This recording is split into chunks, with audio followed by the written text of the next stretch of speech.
हे भक्ति का प्रसाद देने वाली माँ, मन के दुख और शरीर के रोग दूर करने वाली तुलसी माँ को हम प्रणाम करते हैं। बोलिए तुलसी मैया की जय हो, वृंदावन बिहारी लाल की जय। आप सभी को तुलसी विवाह की अनंत शुभकामनाएं। आज आप सुनेंगे तुलसी विवाह कथा। यह कथा बड़ी ही महान तथा पुण्य फलदायी है। इसको श्रवण करने से सबका कल्याण होता है। तो आप सभी भक्तगण कमेंट में तुलसी मैया की जय का जयकारा लगाते हुए कथा का श्रवण करें।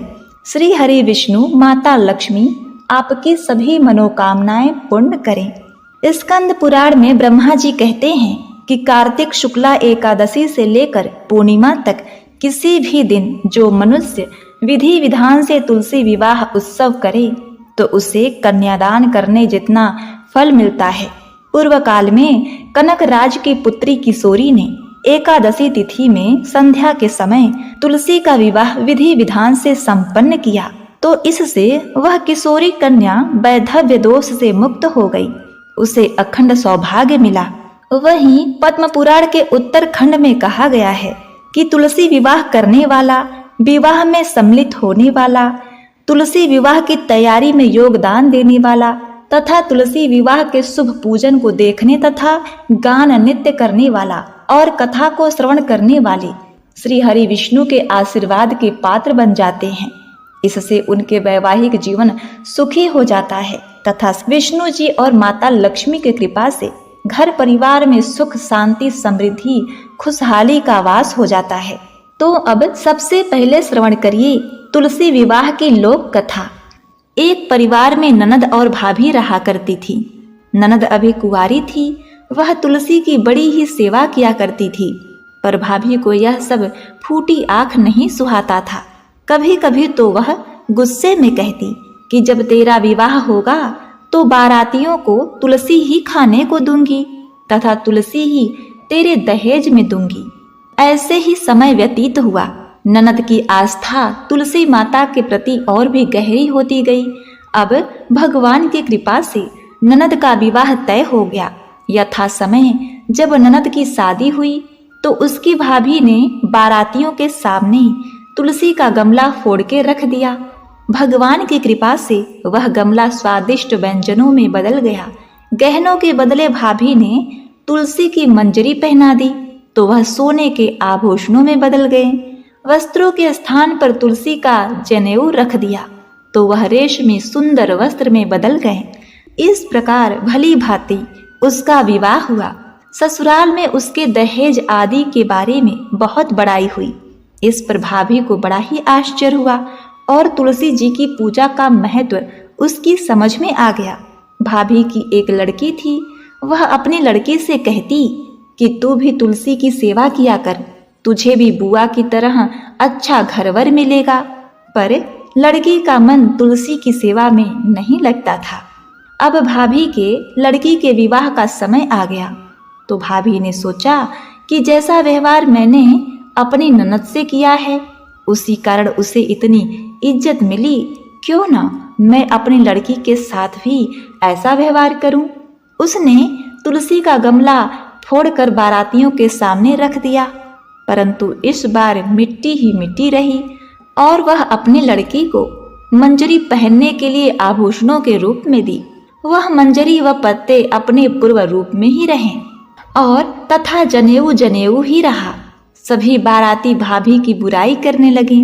ससुराल में सभी लड़की की बुराई कर रहे थे। इतना होने के बाद भी भाभी को अपने गलती का एहसास नहीं हुआ। अब भाभी ननद को कभी अपने घर नहीं बुलाती थी। भाई ने सोचा मैं ही बहन से मिल आऊं, शादी के बहुत समय हो गया है, अभी बहन एक बार भी घर नहीं आई। उसने अपनी इच्छा अपने पत्नी को बताई तथा सौगात ले जाने के लिए कुछ मांगा। भाभी ने थैले में ज्वार और बाजरा भर दिया और कहा यही है, यही ले जाओ। वह दुखी मन से चल दिया। भला बहन के घर कोई ज्वार और बाजरा ले जाता है। बहन के नगर के समीप पहुंचकर उसने एक गौशाला में गाय के सामने ज्वार का थैला पलट दिया। तब गौपालक ने कहा, हे भाई, सोना मोती गाय के आगे क्यों डाल रहे हो? भाई ने उसको सारी बात बता दी तथा सोना मोती लेकर प्रसन्न मन से बहन के घर गया। बहन बड़ी ही प्रसन्न हुई।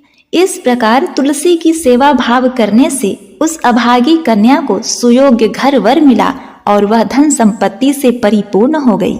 अब आइए सुनते हैं तुलसी विवाह की एक छोटी सी लोकगीत।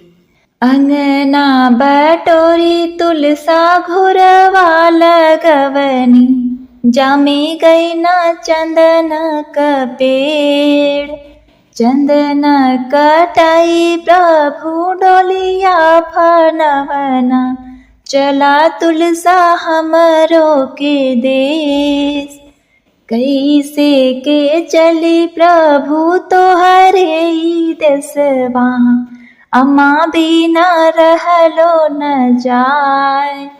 हमरे ई अम्मा के अम्मा घोहरैहा, अपन अम्मा दिहा बिसराय।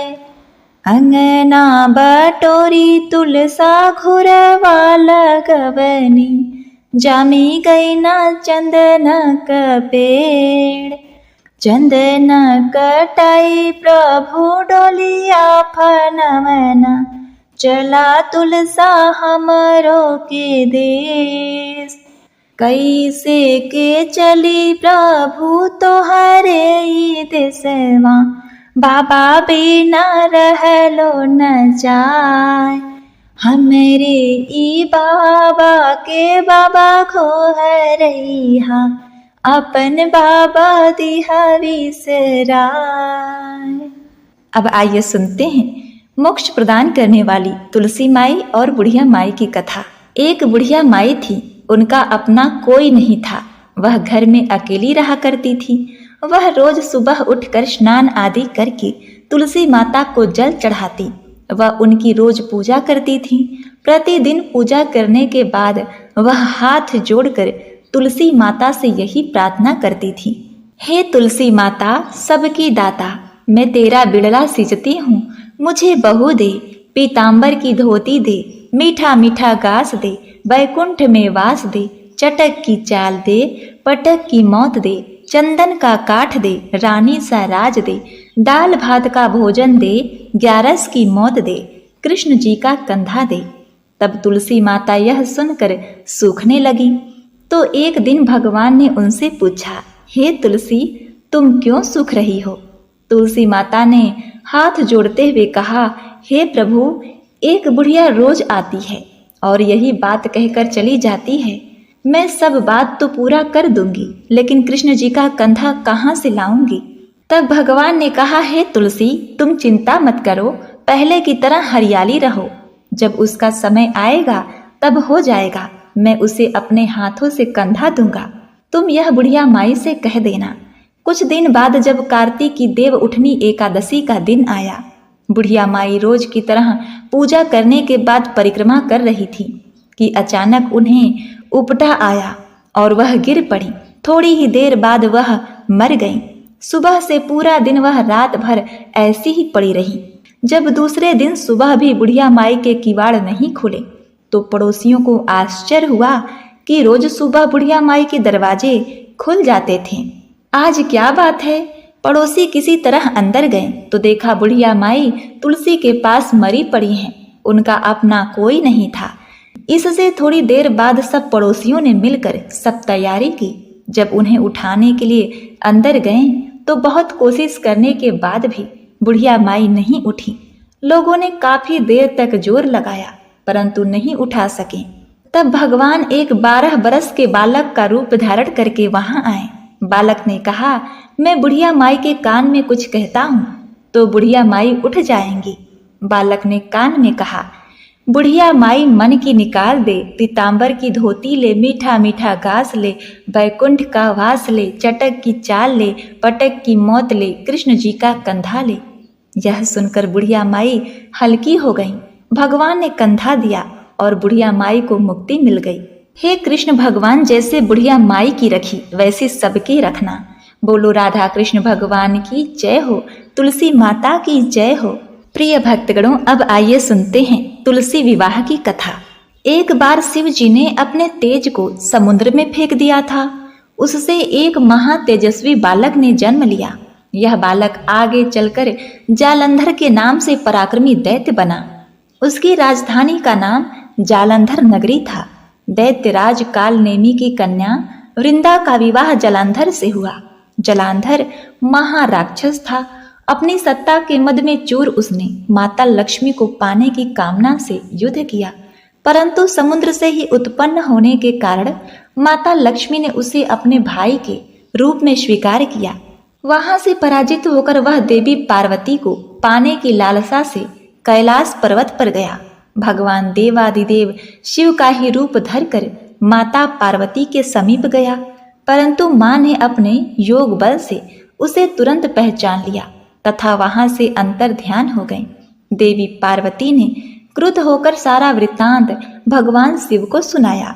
जालंधर की पत्नी वृंदा अत्यंत ही पतिव्रता स्त्री थी। उसके पतिव्रत धर्म की शक्ति से जालंधर न तो मारा जाता था और न ही पराजित होता था। इसीलिए जालंधर का नाश करने के लिए वृंदा के पतिव्रत धर्म को भंग करना बहुत ही आवश्यक था। इसी कारण भगवान विष्णु ऋषि का वेश धारण करके वन में जा पहुंचे, जहां वृंदा अकेली भ्रमण कर रही थी। भगवान के साथ 2 मायावी राक्षस थे। उन्हें देखकर वृंदा भयभीत हो गई। ऋषि ने वृंदा के सामने पल भर में दोनों को भस्म कर दिया। उनकी शक्ति देखकर वृंदा ने कैलाश पर्वत पर महादेव के साथ युद्ध कर रहे अपने पति जालंधर के बारे में पूछा। ऋषि ने अपने माया जाल से 2 वानर प्रकट कर दिए। एक वानर के हाथ में जालंधर का सिर था तथा दूसरे के हाथ में एक धड़।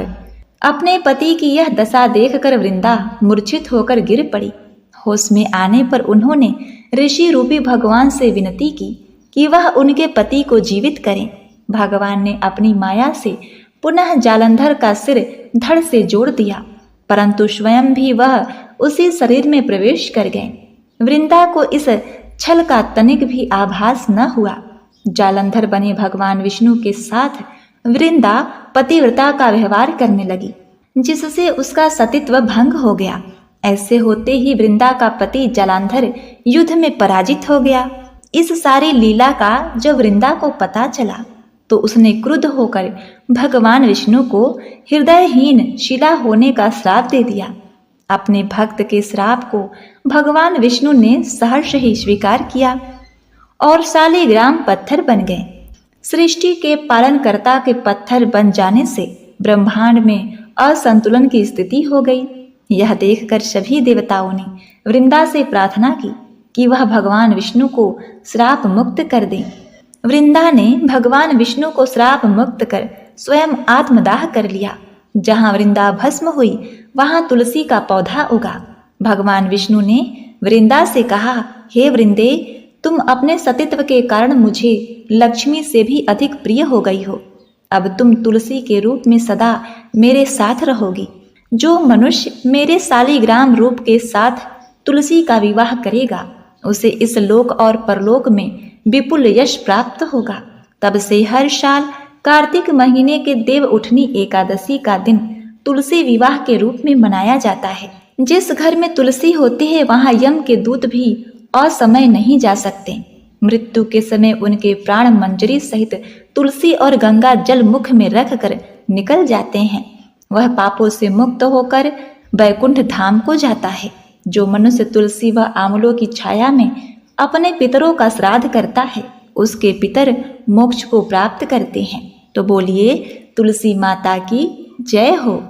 तुलसी विवाह की एक लोक गीत गाई जाती है, जिसमें शिव जी के द्वारा जालंधर का वध किए जाने पर माता तुलसी इस तरह से विलाप करके भगवान से प्रार्थना करती हैं। साफ छोड़न साफ के चूल हो, गंगा छोड़नी करार। साफ छोड़न साफ के चूल हो, गंगा छोड़नी करार।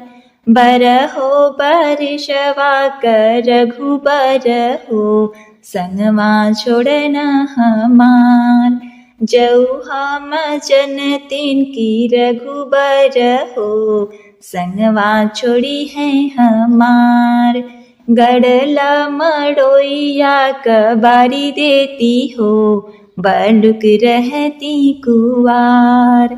साप छोड़न साप के चूल हो, गंगा छोड़नी करार। जऊ हम जन तिनकी रघुबर हो, संगवा छोड़ी है हमार। भरल कलशवा गिराई देती हो, बालुक रहतिन कुवार।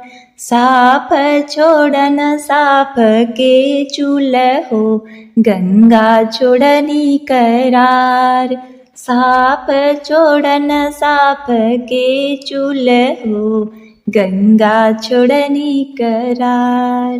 प्रिय भक्तगणों, इसके बाद आप श्रवण करिए तुलसी माता की मोती प्रदान करने वाली बड़ी ही पुण्यकारी कथा। प्राचीन समय की बात है। एक नगर में एक सुशर्मा नामक ब्राह्मण अपनी पत्नी के साथ रहा करता था। वह भगवान विष्णु और माता लक्ष्मी का परम भक्त था। वह भिक्षा मांगकर अपना जीवन गुजारता और भगवान की पूजा में लगा रहता था। वह उतनी ही भिक्षा मांगता जिससे उसके और उसके परिवार का पेट भर सके। उस नगर का राजा बहुत धनवान और ब्राह्मणों का आदर करने वाला था। राजा किसी भी ब्राह्मण को अपने महल से खाली हाथ नहीं जाने देता। दूर दूर से ब्राह्मण राजा के पास आते और मुंह मांगा दान लेकर आशीर्वाद देते हुए चले जाते। एक दिन ब्राह्मण की पत्नी ने ब्राह्मण से कहा कि हे पतिदेव, दूर दूर के ब्राह्मण राजा से मन चाहा दान लेकर जाते हैं और आप यहीं के रहने वाले हैं, परंतु एक भी दिन राजा के पास नहीं गए। यदि आपने ऐसा किया तो जन्म भर कंगाली ही रहेगी। अतः मैं कहती हूँ कि आज आप जाओ और राजा से कुछ मांग कर लाओ। ब्राह्मण ने अपनी पत्नी को समझाते हुए कहा, हे भद्रे, तुम बावरी हो गई हो। हमें धन की क्या आवश्यकता है? हमें इतना तो मिल ही जाता है जिससे हम अपने पेट भर सकें, और राजा का धन अच्छा नहीं होता, वह हमें नहीं लेना चाहिए। ब्राह्मण की पत्नी जिद पर अड़ गई और बोली, मैं आपकी एक भी बात नहीं सुनने वाली हूँ। कब तक हम कंगाली में जीते रहेंगे? आप तो रोज माला लेकर बैठ जाते हो और अपने बच्चों को क्या खिलाएंगे और क्या पहनाएंगे? जब बच्चे दूसरे बच्चे को पहनते ओढ़ते और खाते पीते देखते हैं तो उनका मन भी लग जाता है। आज आप राजा के पास जाओ। राजा बहुत ही भला व्यक्ति है, वह हमें जरूर मुंह मांगा दान देगा। विवश होकर ब्राह्मण राजा के महल की ओर चल दिया, पर राजा उस समय महल में नहीं था। ब्राह्मण को वापस लौटना पड़ा। दूसरे दिन ब्राह्मण की पत्नी ने ब्राह्मण को फिर से महल भेजा, परंतु राजा फिर से महल में नहीं मिला। तीसरे दिन राजा महल में मिल गया और उसने ब्राह्मण का स्वागत किया और उसे आसन पर बिठाया तथा 2 दिन ना मिल पाने के लिए क्षमा मांगी। राजा ने कहा, हे ब्राह्मण देव, मैं आपकी क्या सेवा कर सकता हूँ? ब्राह्मण ने कहा, हे राजन, जो मैं मांगू वह आप दे सकेंगे? राजा ने कहा, हाँ, कहिए मैं आपकी क्या सेवा कर सकता हूँ? ब्राह्मण ने निवेदन किया, महाराज, मैं कुछ और चाहता नहीं, बस आप मुझे अपने पसीने की कमाई से 4 पैसे दान में दे दीजिए। ब्राह्मण की बात सुनकर राजा चौंक गया और सोचने लगा, खजाने में बहुत सारा धन पड़ा है, पर मेरे मेहनत की 1 कौड़ी भी नहीं है। राजा ने ब्राह्मण से कहा, हे ब्राह्मण देव, आप मुझे 1 दिन का समय दें, मैं कल आपको आपका मुंह मांगा दान दे दूंगा। अब इधर ब्राह्मण को जब खाली हाथ देखा तो उसकी पत्नी बोली कि क्या हुआ, राजा ने कुछ नहीं दिया क्या? ब्राह्मण बोला, राजा ने कल देने के लिए कहा है। ब्राह्मण की पत्नी सोचने लगी, शायद उन्होंने बहुत सारा धन मांगा होगा और राजा को इसकी व्यवस्था करने में समय लग रही होगी, इसलिए कल बुला रहे हैं। अब दूसरी ओर राजा अपने राजसी कपड़े बदलकर फटे पुराने कपड़े पहने और मजदूर जैसा भेष बना लिया। जब राजा की पत्नी ने देखा और कारण पूछा तो राजा ने सब कुछ बताया। रानी बोली, मैं भी आपके साथ चलूंगी। राजा के हाँ कहने पर उस दान के धन में सम्मिलित होने के लिए रानी भी खुशी खुशी साड़ी पहनकर तैयार हो गई। इस प्रकार राजा रानी मजदूर की तलाश में शहर निकले। लुहार के मोहल्ले में जाकर राजा ने आवाज लगाई, अरे भाई, क्या किसी को मजदूर चाहिए? आखिर में एक लुहार ने उन्हें बुला लिया जो हल पर फाल चढ़ाने की तैयारी कर रहा था। उसने राजा से कहा, देखो, तुम्हें पहले खलाद ओढ़नी पड़ेगी और जब आग आ जाए उसके बाद घन पीटना होगा। फिर रानी की ओर देख कर कहा कि तुम्हें कुएं से पानी निकालकर हौदी भरनी पड़ेगी और कोयले वाले घर से कोयला लेकर भट्ठी में डालना होगा। तुम दोनों को दिन भर में 2-2 आने मिलेंगे। अब काम पसंद हो तो बोलो, नहीं तो अपना रास्ता नापो। राजा रानी लोहार के बताए काम को करने लगे। राजा लोहा पीटने लगा, लेकिन उससे ठीक से काम नहीं हो पा रहा था। लोहार नाराज होकर राजा को ठीक से काम करने के लिए कहा। राजा जैसे तैसे अपना काम करने लगा। रानी भी कुएं से पानी भरकर लाने लगी। रानी के हाथ में फफोले पड़ गए। किसी तरह बड़ी कठिनाई से उसने पानी का हौदा भरा। उसके बाद रानी कोयला लाकर भट्ठी में डालने लगी। कोयला भरने से रानी के गोरे हाथ और कपड़े काले हो गए। भट्ठी में आग आने पर लुहार ने फाल भट्ठी में से निकालकर हल पर लगाए और एक घन अपने हाथ में लेकर और एक घन राजा के हाथ में देकर कहा, देखो, बारी बारी से इस घन पर इस पर पटकना है और हाथ इधर उधर ना जाए। राजा जोर जोर से घन पटकने लगा, लेकिन उसका निशाना ठीक नहीं बैठता था। कभी घन फाल से नीचे गिरता तो कभी हल पर। मजदूर का यह हाल देखकर लुहारिन बड़बड़ाती हुई आई और लुहार से कहने लगी, तुमने कहाँ से नौसिखिए मजदूर को काम पर लगाया है? इससे काम भी नहीं होता। यह काम बनाने के बजाय काम बिगाड़ रहा है। राजा रानी उन दोनों की फटकार सुनते सुनते अपना काम मन लगाकर करते रहे। घन पटकते पटकते राजा का शरीर पसीने से तर हो गया। जोर जोर से सांसें चलने लगी। रानी भी पानी भरते भरते, कोयला झोंकते झोंकते थक कर चूर हो गई। दोनों ने पूरे दिन बहुत ही मेहनत की। लुहार ने रानी को 2-2 पैसे दिए, जिसे वह प्रसन्नता के साथ लेकर महल में आ गए। आज उन्हें पता चला कि मेहनत की कमाई कैसी होती है। राजा ने 4 पैसे अलग रख दिए और अगले दिन ब्राह्मण को बुलाकर उसे दे दिए। ब्राह्मण राजा को आशीर्वाद देकर घर लौटा और ब्राह्मणी से कहा, लो, मैं राजा के यहाँ से दक्षिणा लेकर आया हूँ।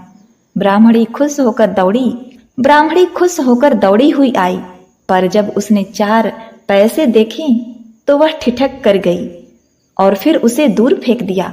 वह जल भुनकर ब्राह्मण से बोली, तुम जैसे दरिद्र राजा के पास जाकर कुछ भी ना मांग पाए, शर्म भी नहीं आती? ऐसा कहकर वह रूठ कर चली गई और बहुत देर तक बड़बड़ाती रही। ब्राह्मण ने उस 4 पैसे को उठाकर एकादशी के दिन तुलसी घर के पास रख दिया और सोचा, जब ब्राह्मणी शांत हो जाएगी तो जरूरत पड़ने पर उठा लेगी। परंतु कई दिनों तक पैसे वहीं रखे रहे और ब्राह्मण द्वारा चढ़ाए गए फूल उस पर गिरकर मिट्टी में दब गए। ब्राह्मण और ब्राह्मणी दोनों ही उस सिक्के के बारे में भूल गए। कुछ दिनों बाद तुलसी घर में 4 पौधे उगे। चारों पौधे बहुत ही सुंदर थे। यह देखकर ब्राह्मणी रोज उसमें पानी डालती। 4 महीने बाद पौधे बड़े हो गए और माता लक्ष्मी की कृपा से उसमें फूल लगने लगे। फूल सूखने पर इससे मोती झड़ने लगे। ब्राह्मण और ब्राह्मणी ने जीवन में कभी भी मोती नहीं देखे थे। वह समझे कि कोई बीज है। हर रोज कई फूल झड़ते और बहुत मोती पूरे तुलसी घर में बिखर जाते। ब्राह्मणी उस मोतियों को समेटकर घर के कोने में डाल देती। इस तरह वहां मोतियों का ढेर लग गया। एक दिन एक सब्जी वाली आई। ब्राह्मणी को सब्जी लेनी थी, पर उसके पास पैसे नहीं थे। उसने जब सब्जी वाले से कहा कि हे बहन, क्या तुम इस चमकदार चीज के बदले सब्जी दे सकती हो? सब्जी वाले ने देखा तो वह पहचान गई कि यह तो मोती है। उसने खुशी खुशी ब्राह्मणी को उन मोती के बदले उसकी मनपसंद सब्जी दे दी। अब से हर रोज ऐसा होने लगा। ब्राह्मणी और सब्जी वाली दोनों खुश थे। सब्जी वाली यह सोचकर खुश थी कि मुझे 1 पैसे की तरकारी के बदले हजारों का माल मिलता है, और ब्राह्मणी यह सोचकर खुश थी कि इन मामूली बीजों के बदले उसे सब्जी मिल जाती है। इस प्रकार कई महीने बीत गए। उधर राजमहल में कई राजहंस थे जो मोती चुगा करते थे। राजा का यह नियम था कि जब राजहंस मोती चुगते थे उसके बाद ही राजा और उसका परिवार भोजन करता था। एक समय राजा का सारा धन उन मोतियों को दान देने में खर्च हो गया। अब राजा को मोती खरीदने के लिए पैसे तक नहीं बचे। यह खबर पूरे नगर में फैल गई। ब्राह्मण और ब्राह्मणी को जब यह बात पता चला तो उसने यही विचार किया कि राजा बहुत दानी और नेक दिल का है। उसने अपना सब कुछ दान कर दिया, यहाँ तक कि शायद उसके पास खाने को भी कुछ नहीं है। ऐसी हालत में हमें उन लोगों की सहायता करनी चाहिए। एकादशी का व्रत था। ब्राह्मण ने व्रत धारण किया हुआ था। उसी दिन ब्राह्मण ने ब्राह्मणी से कहा, अगर तुम कहो तो उसमें से कुछ बीज राजा को दे दूं। ब्राह्मणी कहती है कि इससे सब्जी और खाने की चीजें मिलती हैं। मैं रोज इसके बदले सौदा लिया करती हूँ। ऐसा कहकर ब्राह्मणी 1 टोकरी बीज भरकर लाई और ब्राह्मण राजा के पास पहुंचा और उसे वह मोती दान में दे दिए और राजा को सारी बात बताई। राजा उन मोतियों को देखकर चौंक गया। उसने मोती राजहंस को दिए। राजहंस उन्हें चुगने लगे। यह देखकर राजा ने ब्राह्मण से कहा, हे ब्राह्मण देव, 1-1 मोती सैकड़ों रुपए का है। सच बताइए, आपके पास इतने मोती कहाँ से आए? ब्राह्मण बोला, महाराज, ऐसे बीज तो हमारे घर पर बहुत हैं। और राजा को पूरी बात बताई। राजा अपने मंत्रियों के साथ ब्राह्मण के घर पहुंचे और उस चारों पेड़ों को देखा तो वह 4 पेड़ कुछ और नहीं तुलसी के थे। तुलसी के पेड़ में मोती झड़ रहे थे। जब राजा ने गहनता से इस बात की पूछताछ की तो उन सिक्कों वाली बात सामने आई। जब तुलसी के पेड़ को देखा तो उसकी जड़ के पास वही सिक्के चिपके हुए थे। अब ब्राह्मण ब्राह्मणी को पता चला कि उसके पास तो करोड़ों की दौलत है जिसे वह साधारण बीज समझते थे। ब्राह्मण ने सोचा कि मेरे लिए किस काम का है।